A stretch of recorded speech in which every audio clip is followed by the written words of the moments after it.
Si nous devons nous appuyer sur la génétique, alors je dirais que la musculation est une discipline injuste. Pourquoi? Parce que je ne peux pas concevoir qu'une personne qui a payé son abonnement à la salle de sport, qui prend la peine de partir s'entraîner en y mettant son temps et son énergie, ne puisse pas avoir des bons résultats à cause d'une question de génétique.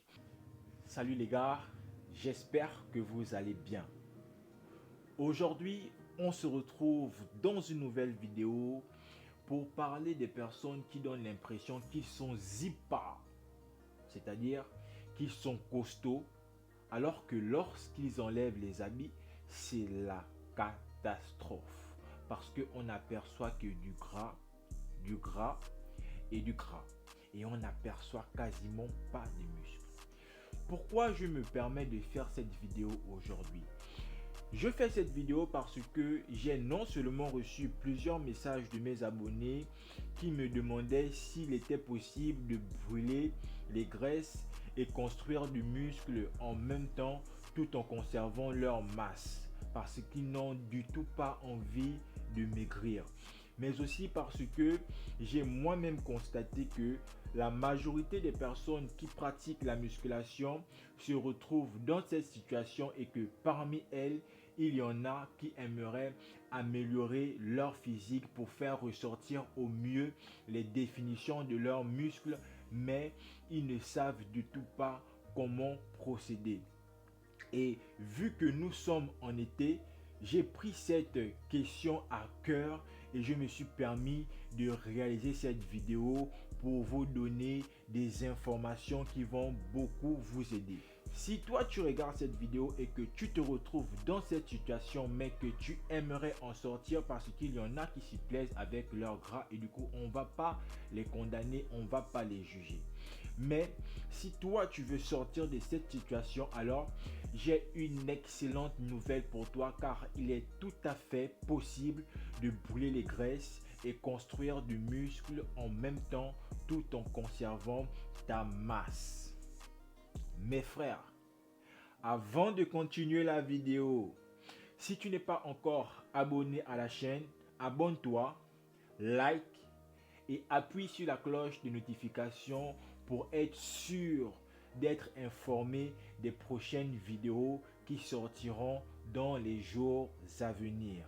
Mais surtout, partage, max de partage parce que l'algorithme a besoin de vos interactions pour pouvoir promouvoir la chaîne en la proposant à d'autres personnes afin de m'encourager à créer encore plus de contenu pour répondre à vos besoins.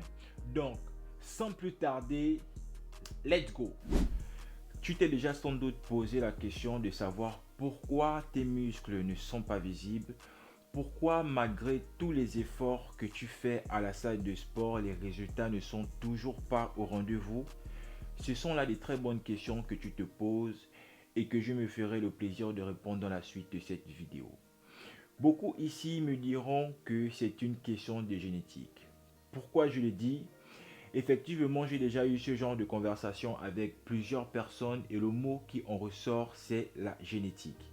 Mais si nous devons nous appuyer sur la génétique, alors je dirais que la musculation est une discipline injuste. Pourquoi? Parce que je ne peux pas concevoir qu'une personne qui a payé son abonnement à la salle de sport, qui prend la peine de partir s'entraîner en y mettant son temps et son énergie, ne puisse pas avoir des bons résultats à cause d'une question de génétique. Et d'ailleurs, j'ai une petite histoire à vous raconter par rapport à ce sujet. J'ai un de mes partenaires de musculation que j'ai coaché et que je continue d'ailleurs à coacher malgré le fait qu'on s'entraîne ensemble, qui me disait parce qu'on galérait à avoir des jambes que il y a des gens qui n'arrivent pas à avoir des grosses jambes parce qu'ils n'ont pas une bonne génétique.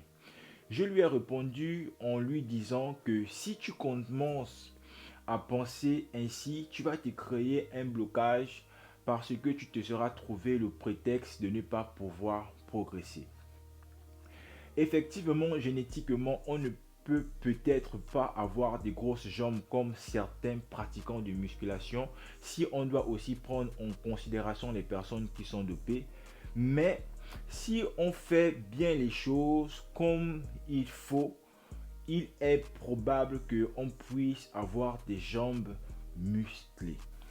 Et dès lors, j'ai rééquilibré les choses en mettant sur pied un programme agressif et impeccable qui nous a permis aujourd'hui de pouvoir rattraper le retard des jambes. Donc, pour moi, la génétique détermine deux choses. La première chose, c'est la capacité à construire du muscle.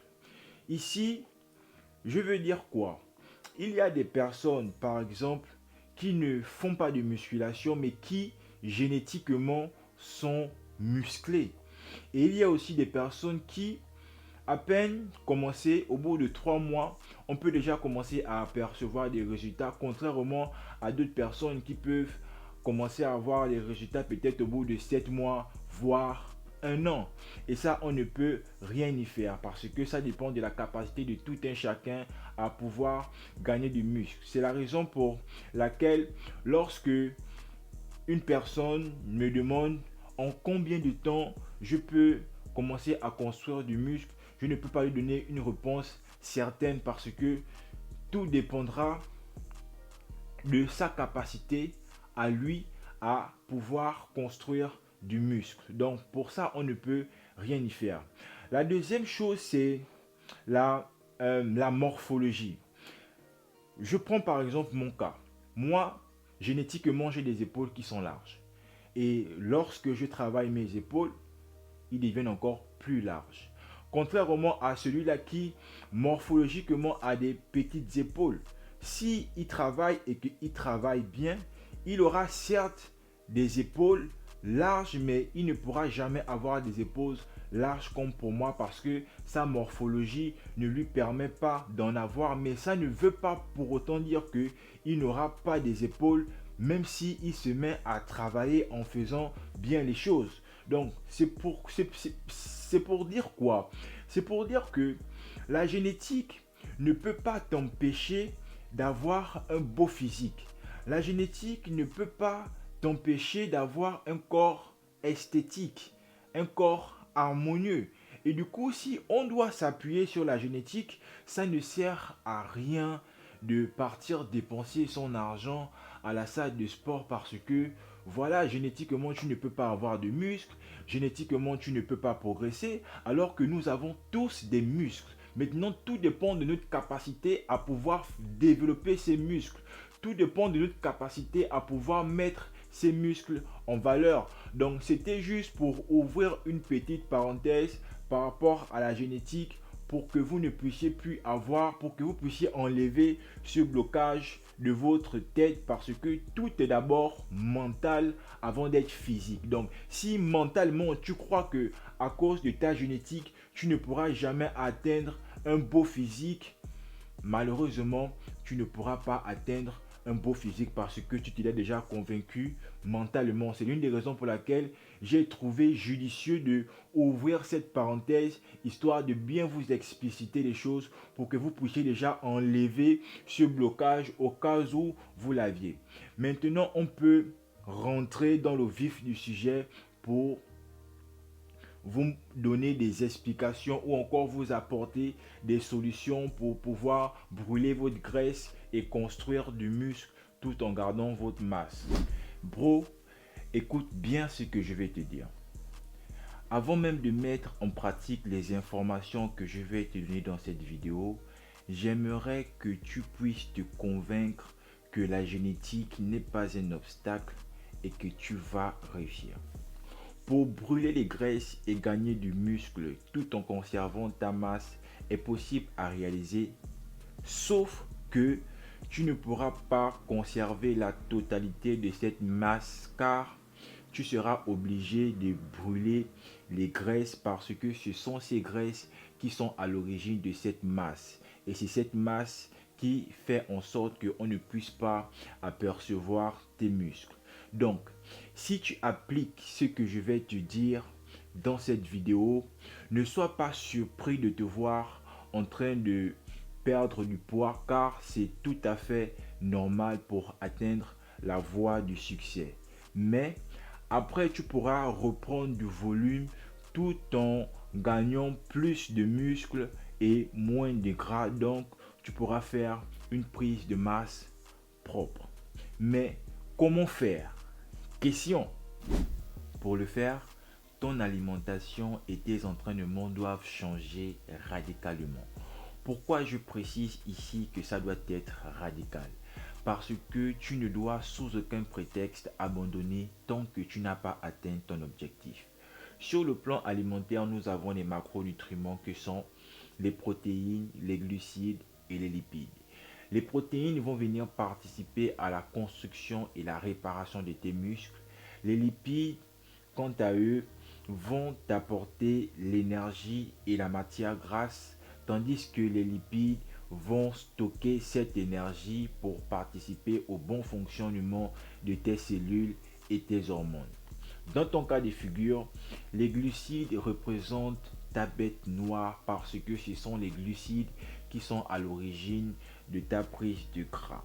Si tu veux en savoir plus à ce sujet, je t'invite à aller regarder ma vidéo sur comment avoir un ventre plat où je t'explique dans les moindres détails comment se fait la prise de gras. Et ton alimentation actuelle est à l'origine de ta prise de gras parce qu'elle regorge une quantité énorme de glucides et que parmi ces glucides, il y en a qui sont de mauvaise qualité. Et c'est ce qui fait en sorte que depuis, tu tournes en rond et tu n'arrives pas à faire ressortir tes muscles. Je t'explique comment ça se fait. À chaque fois que tu pars à la salle de sport, tu brûles les graisses. Mais lorsque tu rentres à la maison, tu remplaces ces graisses à travers ton alimentation. Je pratique aussi la musculation comme toi et nous savons tous les deux qu'après une séance intense, on a une folle envie de consommer du sucre. Mais c'est justement là l'erreur et c'est ce que tu dois totalement changer. C'est l'une des raisons pour lesquelles il faut que tu sois méticuleux sur ce que tu consommes et tu dois revoir ton alimentation.